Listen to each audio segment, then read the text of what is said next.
forms of interpretation outside the legal field, but then also specifically the interpretation of fundamental legal concepts, values, constructs, provisions, and so forth. Today's seminar deals with the value of representative democracy or multi-party democracy and alternatives to that construct. It is something that I think is topical in this election year, and we are honored to have three distinguished speakers to join us. First will be Christy van der Westhuizen, then Pierre de Vos, and then Tandu Sandane later on.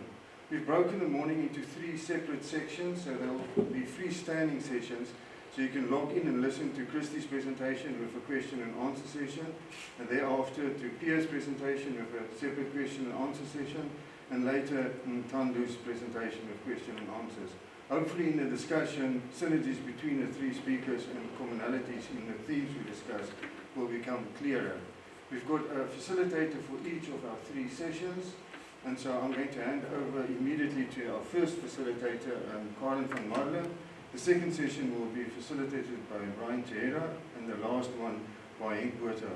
I hope you find the morning rewarding, and looking forward to your participation. Thank you to the speakers specifically, but to everybody that's joined in. Thank you, Karen. Good morning.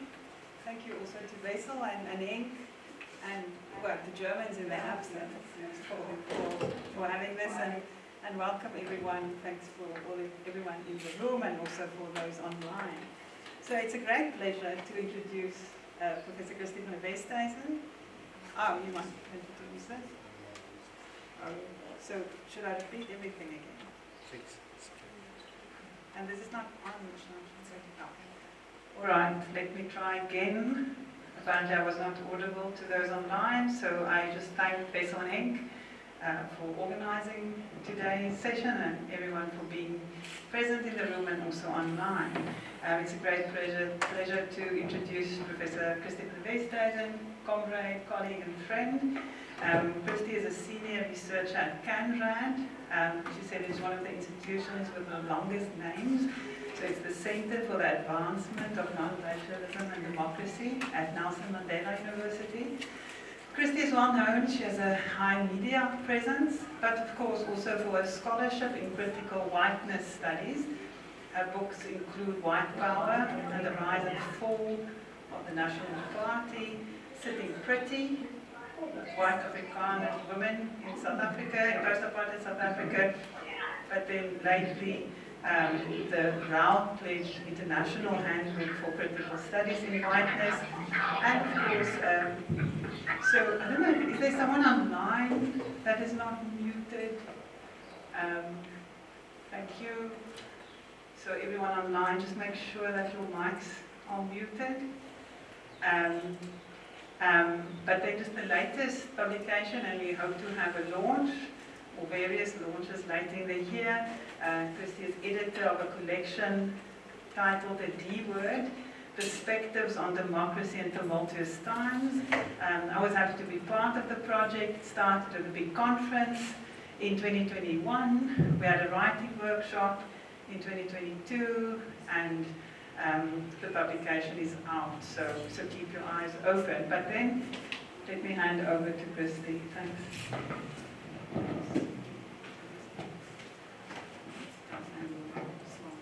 Yeah. Thank you so much, Karen, for that introduction. Good to be here with you today. Without much ado, I'm hoping I'm audible. I'm hoping the sound is okay. Just give this.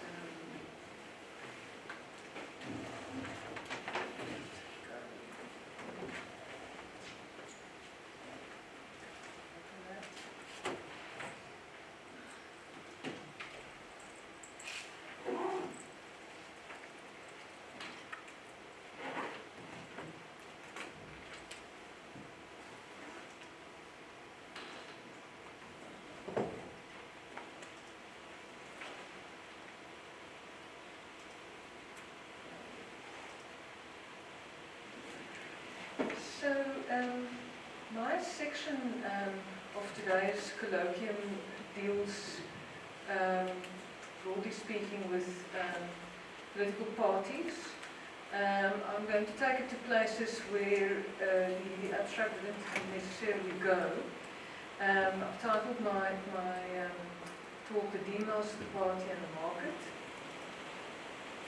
And basically, some overarching points that I want to make.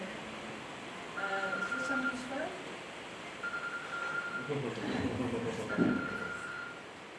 I don't know if I should take the call. Okay, right. We frequently hear about what people refer to as a crisis of political leadership, which is also a crisis of political parties. And for me, this is a problem of political elite behavior. To understand political parties' mediation of the will of the people, we need to understand the ideological vagaries of this historical moment. As important as the regulation of political parties would be, through, for example, the recently adopted party funding legislation, the political culture of a party is decisive for whether that party advances or hinders democracy. The so-called crisis of democracy, which we are seeing not only in our country but across the world, is the cultural fallout from the economic devastation of neoliberal globalization. And to address part of what I was asked to talk about, democratic futures demand the drastic re-embedding of the market in society. So, we are the picture of disaffection, I think, in South Africa, but also across the world. 3 decades into democracy, we see Afrobarometer asking a question over a number of years, and we're seeing a growing majority of South Africans responding to this particular question, where they say they are willing to sacrifice democratic gains and agree to an autocratic government in exchange for law and order, so-called housing and jobs. We have seen a mass withdrawal of voters from the electoral processes in South Africa, which is also something that's been seen elsewhere in the world. Voter turnout in South Africa dropped by 37% between 1994, our first democratic election, and the 2019 election, if we count all eligible voters. And the overall voting percentage in 2019, our last national election, dipped below 50%. So in 2021, you had 1 in 3 eligible voters declining to vote. These are by and large ANC voters, with the party support dropping below 50% in that election. But this is, of course, also a crisis of opposition parties, because opposition parties are not able to attract those voters. We see some resonances with Latin America. They've got an Americas barometer that also found that a majority of Latin Americans would be willing to forego elections for income and for better services. Across the rest of the continent, we are seeing, people would be aware of the phrase, the third wave of democratisation. That peaked, and we are seeing anti-democratic politics becoming more widespread again across the continent. Just in West Africa, we've had 8 coups since 2020. So just to give us a little bit of a continental sense. For me, it's very important to bring neoliberalism in terms of understanding what's happening with democracy at the moment, broadly speaking. So Ashila Mbembe has written about how South Africans live as though they are betrayed by democracy, by the law, by the constitution. There's a feeling of deprivation of life possibilities, disappointment, defeat. But this is not limited to South Africa. This is something that we are seeing across the world, and I think that Wendy Brown is correct to talk about the neoliberal destruction of the idea of the good life. And she ascribes this to the limitation of human endeavour and expression to the mode of homo economicus. That there are no motivations, drives or aspirations apart from economic ones. Here she's borrowing from Agamben, there's nothing to be human apart from mere life. So we see democracy's political elements being converted into economic elements, and the massive empowerment of corporations to undermine the public interest in their own interest, and plural social interest displaced by economic metrics. If we turn to South Africa, we see that the necessary developmentalism that we've needed has not been pursued. In our case, we see neoliberalisation going hand in hand with an acute decline in state capacity at all levels of government, very poor education and healthcare outcomes, even though we spend more on these items than any other African country, for example. Failing service delivery and so forth, collapsing infrastructure. I don't have to tell people about these things, I think you're quite aware of it. The state is perceived as absent, indifferent and unfair, research is showing. South Africa has become protest intensive, and it's clear that South Africans regard direct protest action as more effective than voting, because I think one should read the protest intensiveness alongside the withdrawal from the ballot box. So this perception of the state is exacerbated by state capture, where we see that's happening. State capture broadly, I think in people's minds always refer to the national level grand corruption that's happening, but we're seeing state capture actually reflected in local level patronage and clientelism that's replicated in innumerable networks that crisscross the state. So the liberal limitation of democracy is what we need to understand. In a sense, the door to neoliberalism. Online one muted. Maybe it's just one button I forgot to press. My apologies to the online people. Hopefully they could read what I've said so far, because I'm not going to recap. Given limited time. So, understanding what's happening with neoliberalism, the door to neoliberalism, of course, is opened by liberalism, and the whole idea of liberal democracy, which I think has been debated across the world, whether we are seeing the end of liberal democracy. There's a conjoining that's happened between liberalism and democracy, and this is has been a source of both diminished accountability and legitimacy.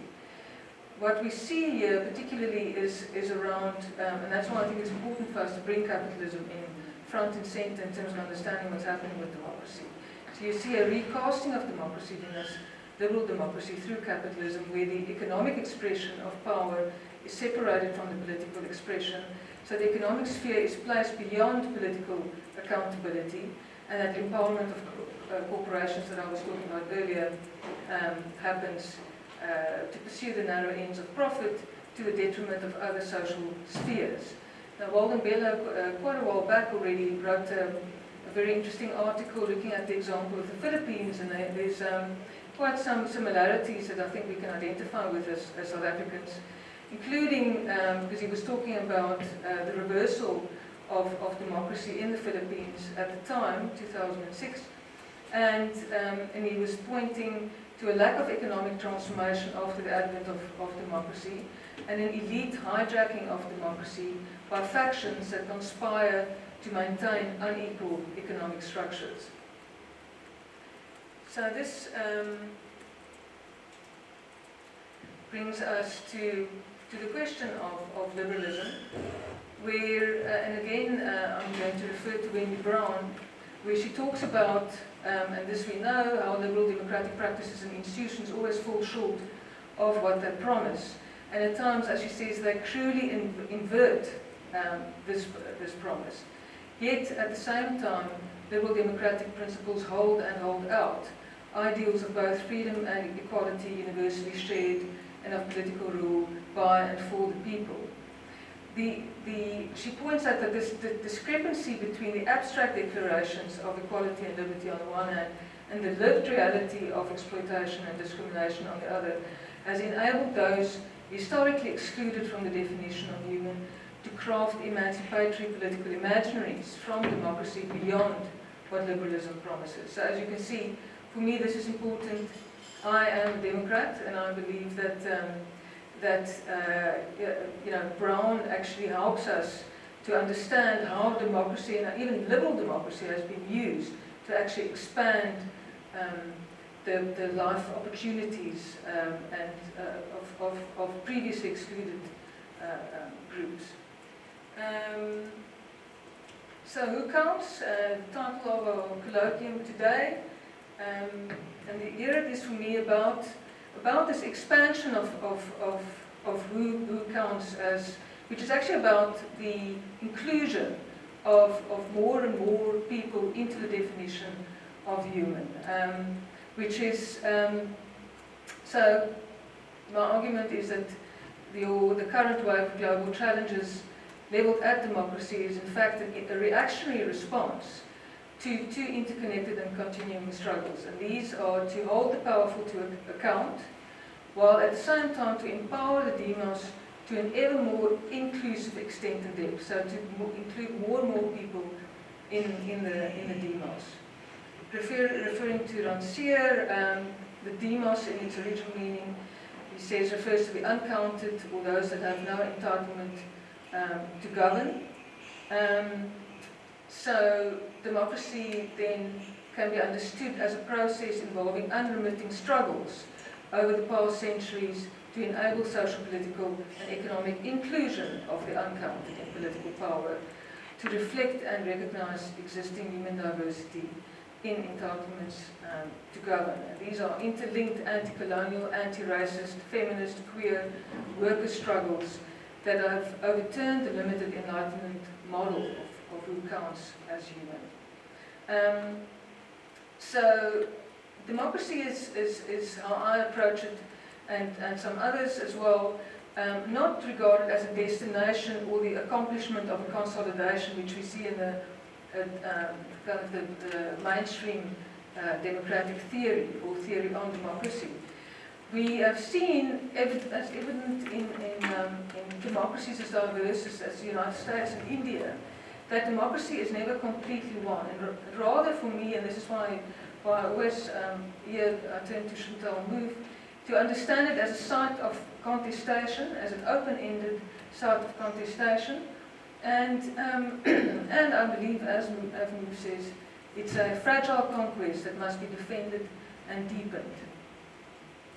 But what we're seeing, as I've said, is authoritarian forces regrouping in reaction to this inclusive momentum of humanization, and these authoritarian forces are aiming to foreclose democracy's hard-won actualities and possibilities, and to reinforce social and economic inequalities. Part of this is, of course, the rise in right-wing populism that we've seen. The primary plank, we were actually talking about this earlier, is how politics and related communications have become riddled with misinformation, half-truths, outright lies. And partly because of this, we have a misattribution where it becomes difficult for people to also correctly identify the sources of the social ills under which they struggle. Hence, we've got a cultural fallout from the economic devastation of neoliberal globalization. Jason Hickel has done an interesting story, he's done interesting research. His book is titled Democracy as Death. And he found that you see with in South Africa, the consequences of neoliberal deindustrialization after 1994, depriving rural homesteads of migrant labor wages and stripping people in those areas of their livelihoods. And this has provoked a cultural response with the socio-economic devastation attributed to democracy. So for Zulu migrants, in his study, democracy brings about a kind of social death. And this is because of the destabilization that we've seen in hierarchies, particularly gender, sexual and age hierarchies. So we have notables in those areas advancing anti-democratic positions to reinstate these hierarchies in a bid to destabilize those communities. That's one example. Just turning to political party elites. So Burmese has done a study that shows that the democratic breakdown that we've seen across the global south and north is driven by polarizing elite behavior rather than by ordinary people, so-called. And Levy, in a more recent study looking at South Africa and the United States, points to changing ideas among economic and political elites as to the appropriate balance between self-seeking and cooperation, and one sees a retreat from rules and policies that foster inclusion.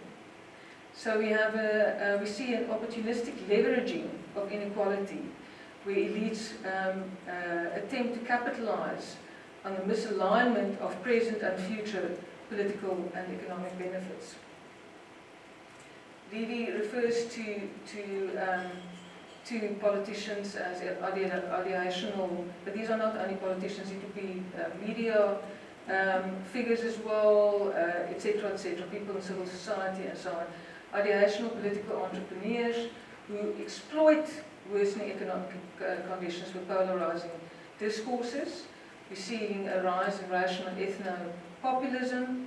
We're seeing a feeding of anti-democratic politics with the weaponization of difference, particularly also around gender and sexuality, nationality, a mainstreaming of far-right ideas through nativist and xenophobic forms of nationalism, Afrophobia in our own context, and then of course anti-constitutionalism, where we see an opposition to the rule of law, opposition to equality before the law, and a solution being parliamentary sovereignty as we had under apartheid. So looking at political party culture, I'm going to just home in on the party that's been ruling South Africa since 1994. And much has been written about how the ANC elite's relationship with the so-called masses is quite instrumentalist, where there's a mobilization of people when needed, but in fact demobilization is mostly preferred. We see as the ANC fails in bringing about socioeconomic transformation in most people's lives, the party's authority has been eroded, and we see a final break, in a sense, between the party and the masses that it believes it represents, with, of course, the Marikana massacre in 2012, when we see a real divergence between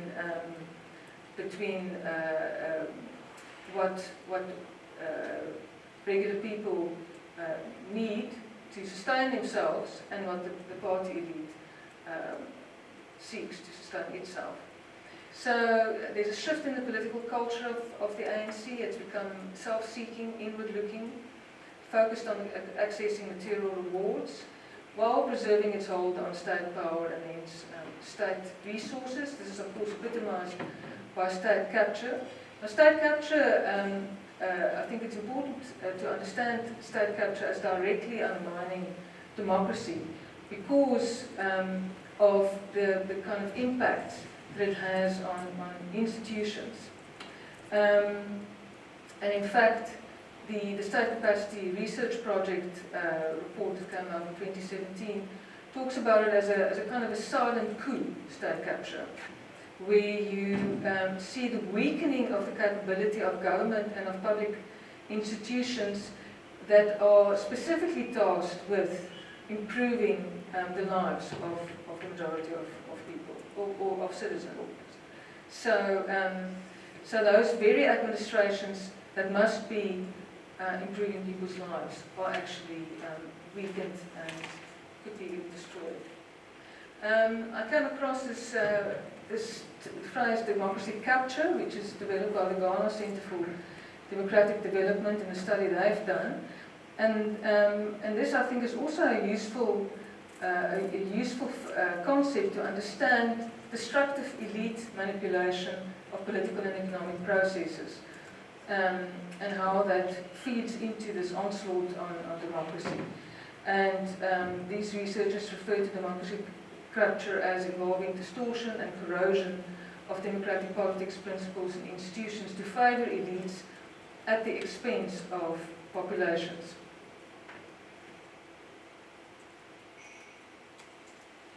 So what we are facing here is the challenge of reinvigorating democracy. And what is noticeable is that the full powers that democracy accord, also here in our own country, that the democratic system and constitutional democracy in our case accords, have not been utilized to address the persistence in socioeconomic inequality. But this is not unique to South Africa. This is something that we see, and this is what's contributed to the crisis of democracy, because there's a discrepancy between the relative effectiveness of institutional forms of democracy as a regime and their ability to meet the demands of social and economic reform. So Michelle Williams has written that how democracy's crisis is resolved is linked to the capacity of the society and state to push for new forms of organizing our social world and hence limiting the economy's power over these other realms. So, talking about the promise of democracy, as I've already pointed out, the discrepancy between abstract declarations of equality and liberty and the lived reality of exploitation and discrimination has fueled many struggles that have actually allowed for an expansion of an emancipatory political imaginary from democracy over the past centuries. Bernard Matulino talks about freedom not inhering in the liberal conception of democracy, but being proper to all democratic regimes. He emphasizes the desires of people everywhere to be free from the excesses of their rulers. And I also want to draw on Bickford's work, where she talks about how democratic theory should learn from political action. So, beyond the formal realms of politics and economics lies the heterogeneity of meaningful forms of political action, which refer, in this case, to the myriad ways and sites in which people engage worldly power and negotiate their presence and their relatedness in that power-laden world. So, in my approach, I'm challenging the anti-constitutional position that democracy should do all the work. This idea that the Constitution has failed because everything that's written in the Constitution hasn't been actualized 30 years into democracy. It suggests a kind of a deus ex machina in laws and constitutions that must simply deliver democratic promise in its fullness. And I'm wondering if this is not due to the depoliticization of liberal proceduralist versions of democracy that's been compounded by neoliberalism, that there's this kind of sense, there's a kind of evacuation of politics from how do we, and therefore of political action. So political action basically is placed to one side, and the Constitution in itself must just deliver. For me, it's a failure of politics as opposed to a failure of the Constitution. So the insistence here is that we must do the work of democracy, and politics must be brought back into ongoing struggles to avail, actualize, and deepen the democratic promise to and for an expanded demos. And this also links into actually a chapter that I wrote for the project that Henk and that Henk had started. Well, I don't know if when did it start exactly, but it's about a decade ago. Just drawing on Move's work about and her idea of a conflictual consensus, and her criticizing your liberal proceduralism, and how liberal proceduralism has, in a sense, weakened democracy substantively, and that the challenge is and that is about bringing politics back in.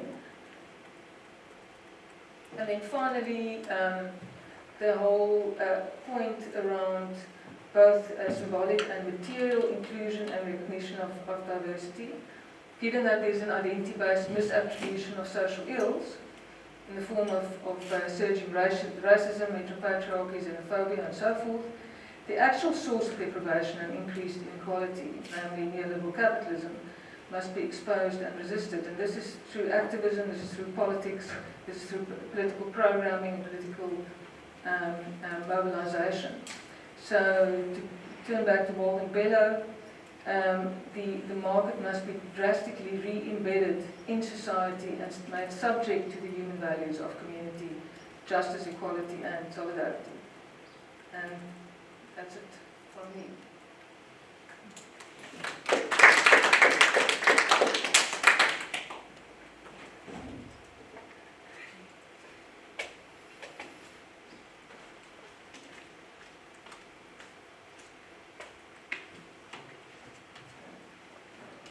Thank you very much, Christy. We have time, I think, at least until 11 for questions, comments. The desire for today is really to have a lot of discussion, comments, questions. So those online, probably best if you post in the chat, or if you want to ask your question yourself, maybe just alert me in the chat, and then you can unmute and continue. So maybe I can not resist. Can they hear me? Yeah. So I click on so yeah, okay. So maybe those online, I don't know if you heard me, so let me just repeat.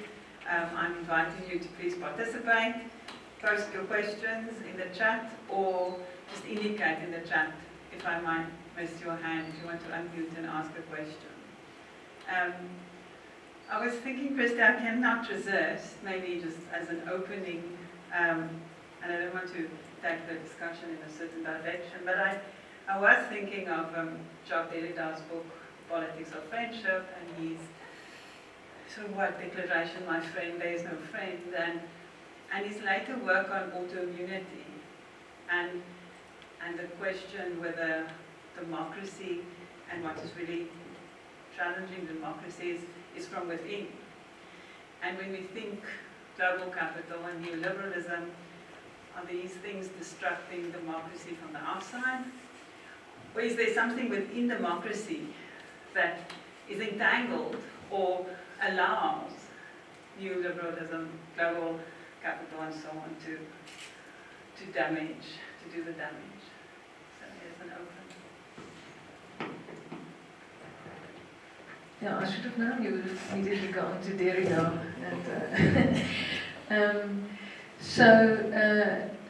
I don't think, because I mean, democracy, of course, is a concept that's as open as we've got an expression in Afrikaans, die eerste genade. You know, it's completely, it's actually an empty signifier in that sense. So it is very much, for me, at the most basic level, it is about the right of the ruled to choose who rules them. At the most basic, and to hold the ruler to account. That is at the most basic level. I think that capitalism, as a kind of a historical juggernaut, has been able to really take over, you know, human life forms completely, and what we've seen is also then democracy being a certain version of democracy being produced in that moment. So that version would definitely be where capitalism is part and parcel of that version, and that version is what we probably just refer to as liberal democracy.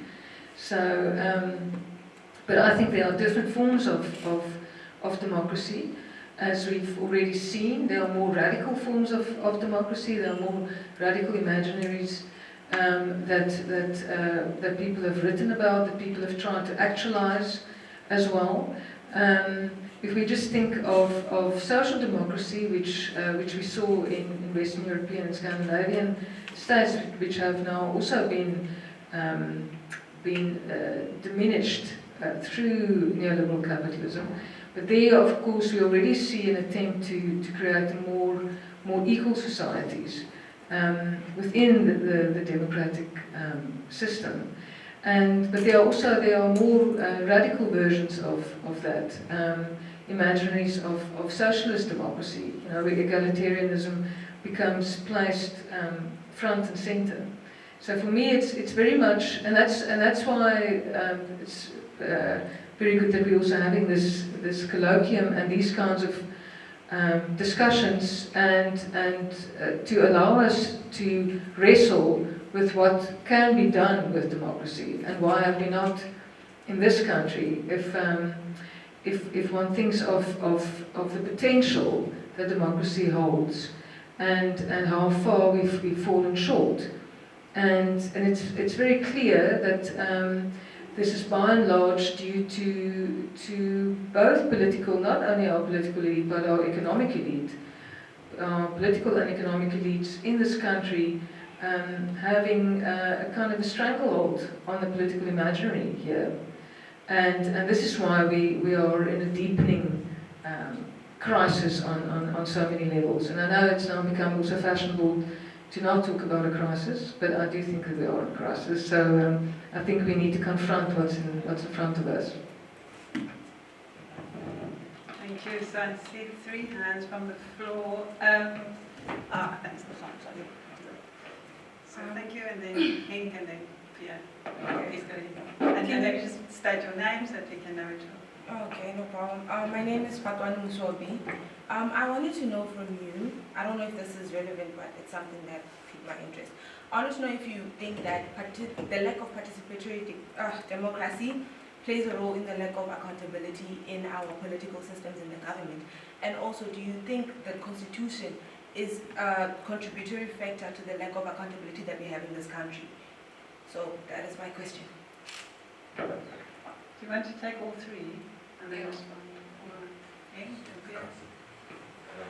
Okay, so I'm wondering if there's not a fundamental problem with democracy, the assumption underlying it. I thought about that with your answer, that democracy at heart is about voters selecting who rules them. But that, in a way, assumes that the power is in one place. That those who rule actually, that is the center of power. While power is diffused, so in a way, it's a bit of a sham because we vote for people to rule, but that's, if you're lucky, where only some of the power is situated. So I wonder what you make of that.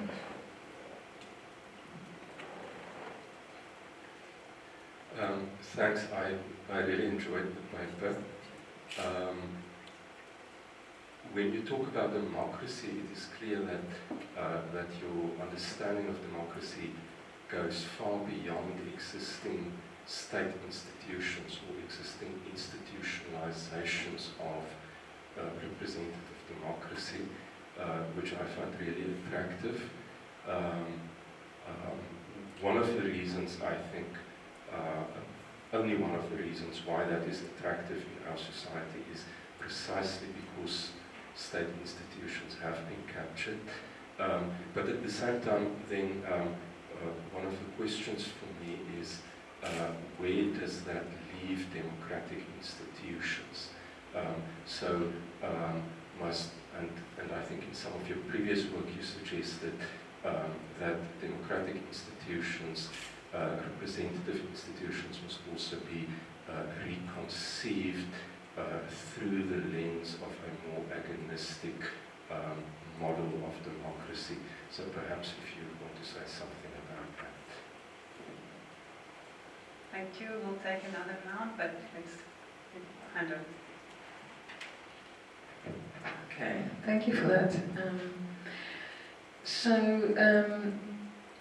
The first question around participatory democracy and whether that's leading to a lack of accountability. So participatory democracy is, we've got a lot of elements or features in our parliamentary and legislative system, broadly speaking, also at provincial level, to enable participatory democracy, through public consultation processes and so on. And all of that is designed to increase accountability, because it is basically about people having a direct interaction with the people who make the laws, in terms of what should be the content of those laws or policies, or other, whether certain institutions should be sustained, should be done away with, and so forth and so on. There are various areas of government that parliamentarians and MPLs in the legislatures can call, can use public consultation to actually gain insight. Where do people generally want them to go with something? So I think on paper it should looks good on paper. But as Samantha Waterhouse has done a lot of work here, also when she was still here at the Dalla Omar Institute, and others like her, around how Parliament has not lived up to its full potential, and this is because of politics, a certain version of politics that's playing out, and one would see, for example, with these participatory processes, that there's you would even have ad hoc organisations being created that are here today and gone tomorrow to make public submissions, to present a certain position that is actually not a broadly held position, but just so that position lands, on the table, in the committee room, and so forth. So you have political shenanigans, playing out, and that of course makes it harder. But I would still rather have those kinds of processes which allow for contestation that's also out in the open to happen than a small party clique sitting behind closed doors and deciding, what should be in the laws and policies and so forth. You want to ask a follow-up? No, I just want to clarify the question. The question is, do you think the lack, because basically like you're saying, there are processes like that on paper, right? But they're not being seen through. So do you think that also gives way for the lack of accountability in our political system and in the government? Because I do know of a lot of ways in which there's always a bill being passed, but how many times are the actual public taking part, or at least being part of that process? That's what I'm saying. Do you think the lack of I'm so sorry. Do you think the lack of participatory democracy then leads to this lack of accountability? That's my question. Yeah. Well, the thing is that I don't think it's just a blanket lack. I think that there's it's a mixed picture, because I think sometimes it's more successful than other times, and it is sort of in the cut and thrust of politics that plays out also in the parliamentary context. There's definitely real attempts to try and bring these consultative processes closer to people. So we would actually have some of these consultations also happening, in communities, where the parliamentary committees actually travel to where people are. But then, of course, you do get those kinds of moments then, for example, with the Civil Union Act, where in the process of taking the bill at the time around the country, people using it as platforms for the most incredible homophobia. So that's, but the fact is, I think for me that's still preferable. I don't think it's like a simple thing of like lack of participation, lack of accountability. I think that's what's happened is that, particularly with the ANC and because of the political culture of the ANC is trying to paralyze Parliament as much as it can, so that it doesn't play the impactful role that it can play. But that's got to do with the political culture of the ANC. So the challenge there, and this is something that I think also comes out in the abstract of this colloquium, is around accountability of political parties. And I've just lost my thought actually. No. Anyway, I'll hopefully regain it just now. Let me go on to Pierre. So yes, of course, power is diffused. I'm also a Foucauldian. So power is radically diffused. And that, of course, is where Foucault's whole theory of governmentality comes in, and so forth. For me, yes, it's true that that government is representative of only some of the power that one would find. But I think that's particularly of importance to me is what's happening with the economy, what's happening with the economic sphere. And that is the sphere that tends to, because of the way capitalism works, that's the sphere that tends to go completely, what is the word? I don't want to say ballistic, but it's there's a kind of an unbridledness to neoliberal capitalism. And it was a major coup, actually, for the Thatcherites and the Reaganites, etc., starting in the 1970s, to really wrest the economic sphere free from the political sphere. So this is not always like this. It shows you that we have to bring in historical inquiry so that we can actually understand that what we're living in this moment has not been always like this, as people know. So there was. And just in terms of the consensus of the Second World War, economics was beholden to politics, and there were clear policy limits set for capitalism. That hold on the economic sphere was then removed through policy changes ultimately. So in that sense, we can actually take it to.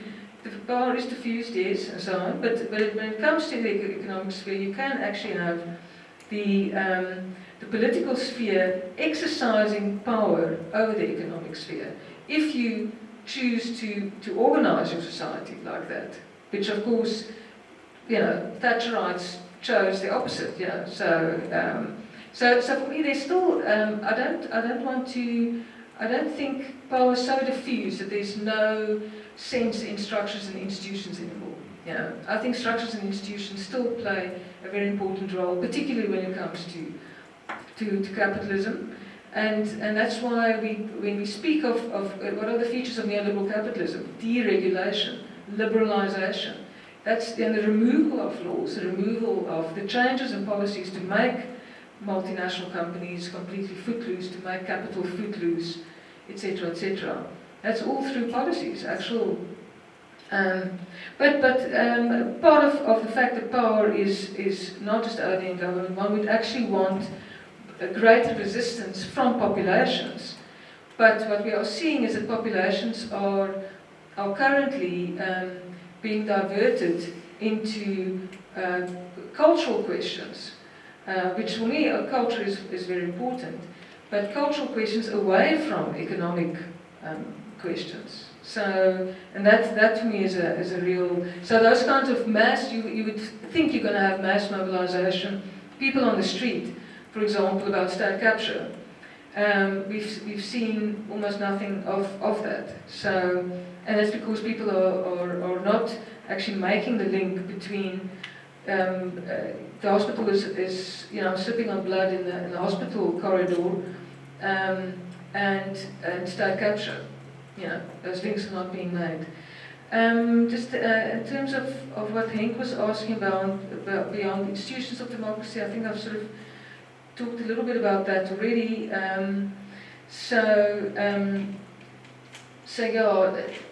idea of agonistic relations. I mean, we're really going in the opposite direction, as we can see. I mean, we've got across the world, not only in South Africa, but through these discourses of polarization, where very hard borders and boundaries are being drawn between people, to the extent that even these are actually reflected in personal relationships. Because I've had a number of conversations with people. This is just now anecdotally, you know, in South Africa, but also in other countries where people say, well, you know, we actually, you know, I used to be friends with so and so, you know, and I'm a you know, good old-fashioned Marxist, and that person was a terrible old Thatcherite. But you know, we would come together, we would have a nice argument, and we would have a beer, you know, at the same time. And there are now such hard lines being drawn. Where friendships have actually split, where families have split, etc., etc. So this, what's happening at the global level is happening at the national level, etc., etc. in politics, is actually being reflected right down to the personal. As we know, the personal is political as well. So we're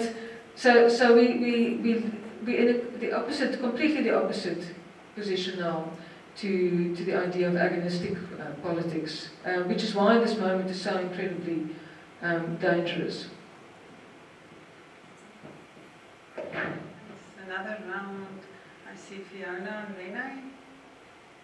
Third one.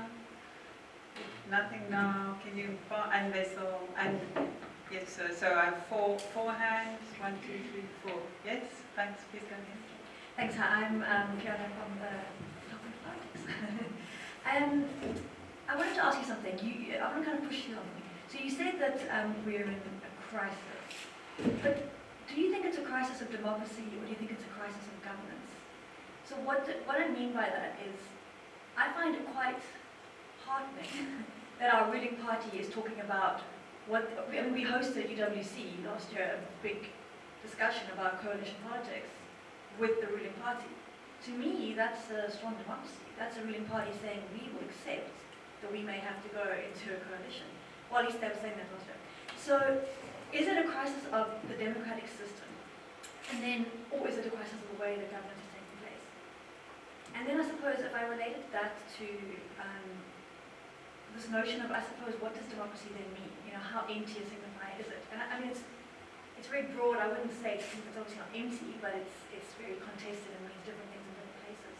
So a lot of research we've done here, and I'm very much I work in informal settlements. I'm not a theorist, so this is coming from research with residents. Is when you ask people what does democracy mean to you, the first word that often comes up is freedom. And then it's very interesting, well, what does freedom mean? These are very important concepts. And then it tends to be something around, you know, economic freedom. Not so much social freedom anymore, almost because that's given now, but now it's economic freedom. So how do we get jobs? How do we earn a living? And that, I think, then comes back to your conversation around the role of kind of, capitalism and an version of liberal democracy that we now live under. So to me, I'm wondering, how has democracy as a meaning morphed here? So where we may have processes that are still democratic. So my question around, are we actually in a democratic crisis? But maybe we're in a crisis where democracy is equated to economic issues. Yeah, I don't know if those two relationships are making sense. Thank you. My name is Rene.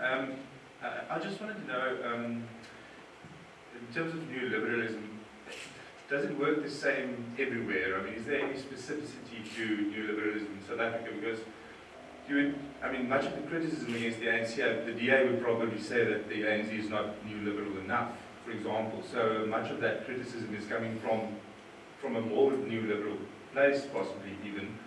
So that's one thing, and I mean, so you would hear that the ANC has, you know, that government policy is old, it's still socialist, it's Stalinist, you know, we're not Stalinist, but so you get that kind of criticism, whereas you're putting a lot of the blame on neoliberalism here in our context as well.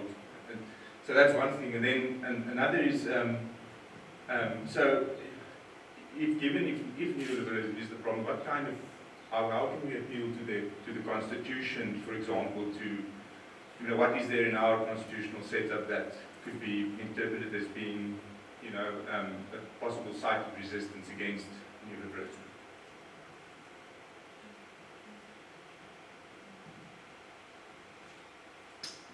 Hi, my name is Osetu.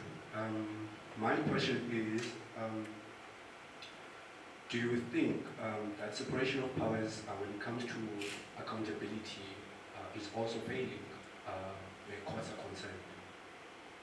Or do you think courts are actually not doing what they're supposed to be doing when it comes to holding political parties or political representative accountable. Thank you. Back to Basil.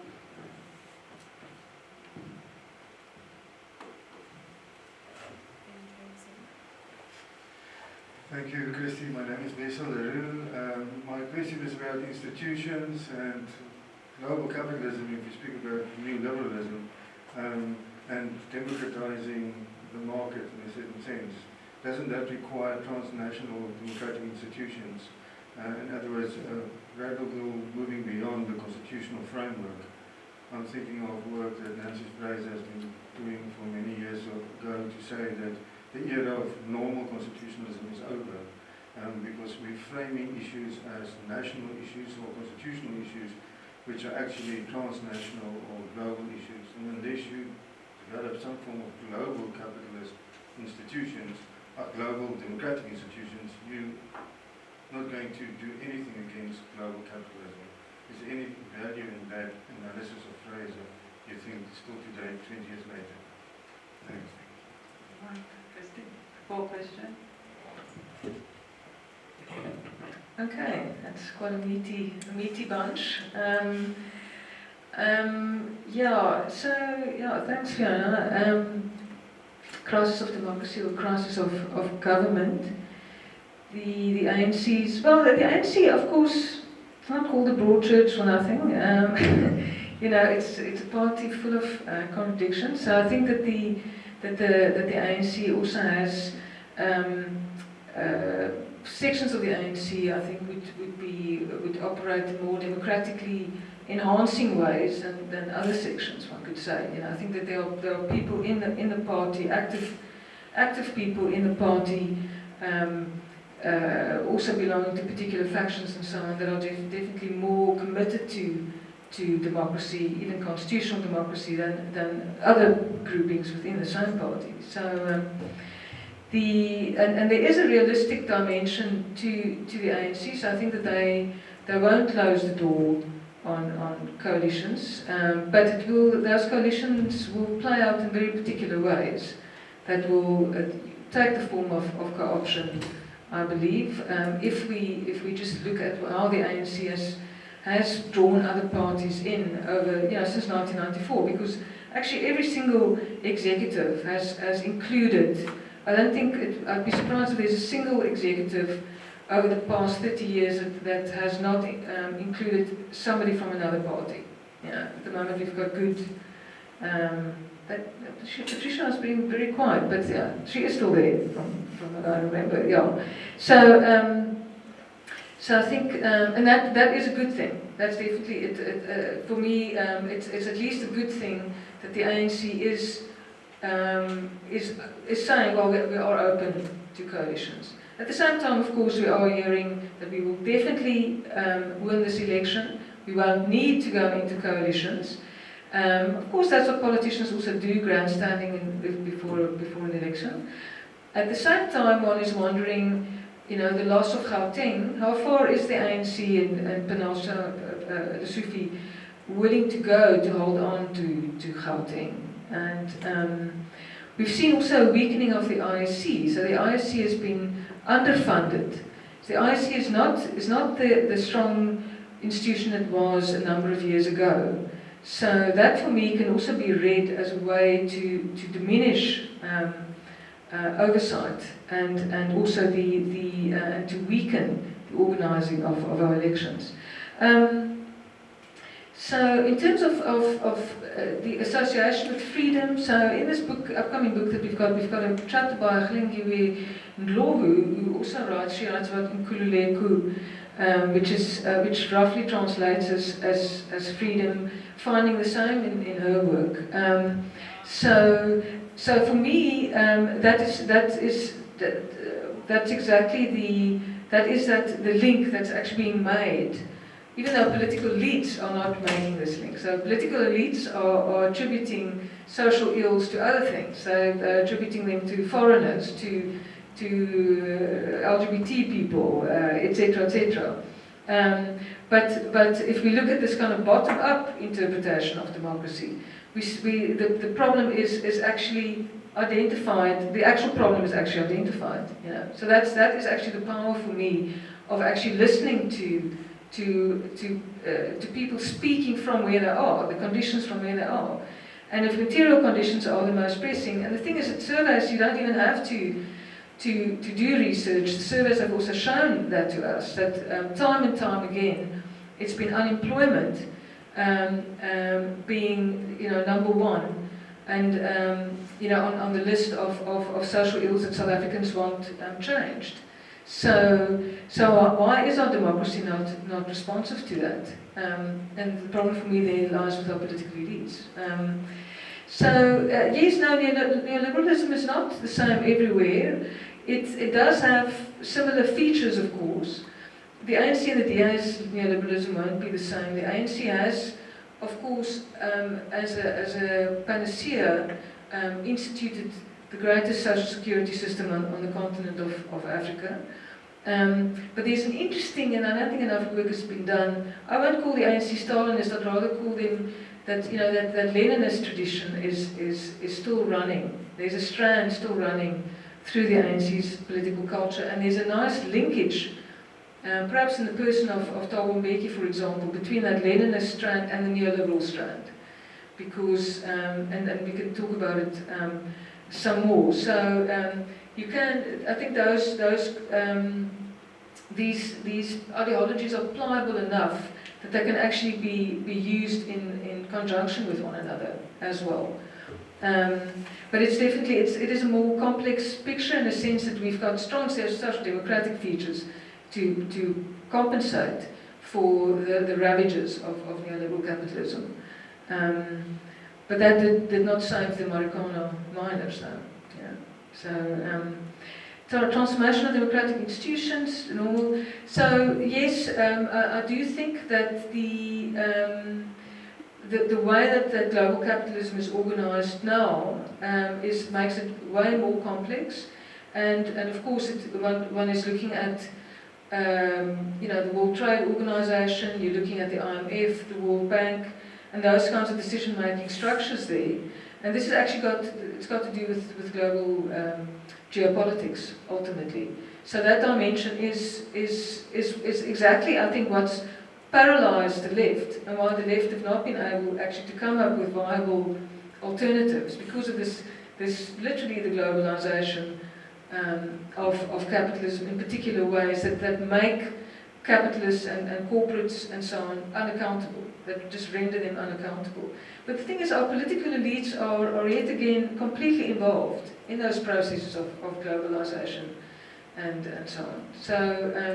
So for me, there is that national dimension still remains, you know, where one can call on your political elites. And of course, Trump, look at Trump's politics in the United States, you know, with these protectionist talk and so on. So that is an example of a leader at national level actually saying, yes, let me respond through the national state actually to what I deem to be my constituency. So I think we're definitely entering a new phase beyond the globalization of capitalism, but it's playing out in very nefarious ways because of ethno-racial populisms, etc., etc.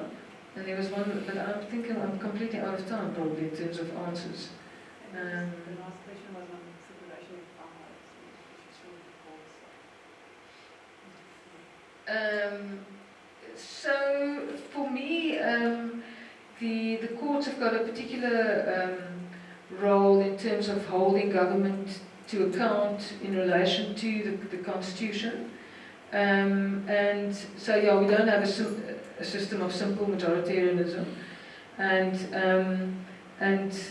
so I don't regard it as interference. I regard it as an essential part of our governing system. You know, the judiciary actually acting in a very particular role to safeguard democracy and to safeguard particular rights as held by people. So hang on. Thank you very much, Christy, for a wonderful paper, and all of you for a wonderful discussion.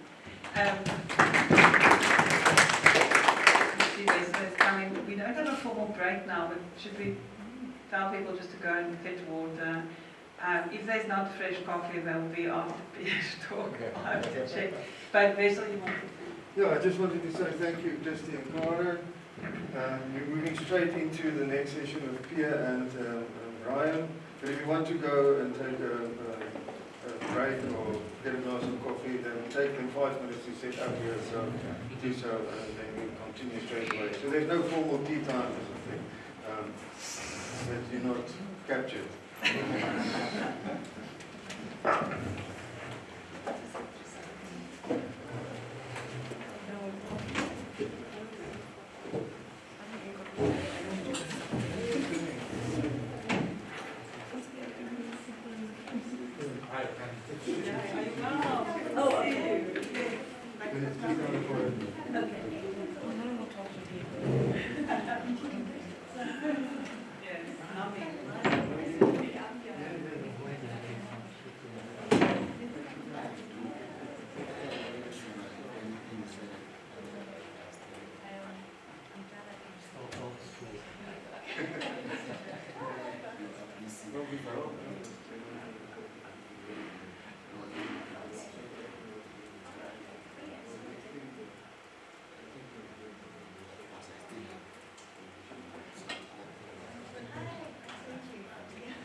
Yeah.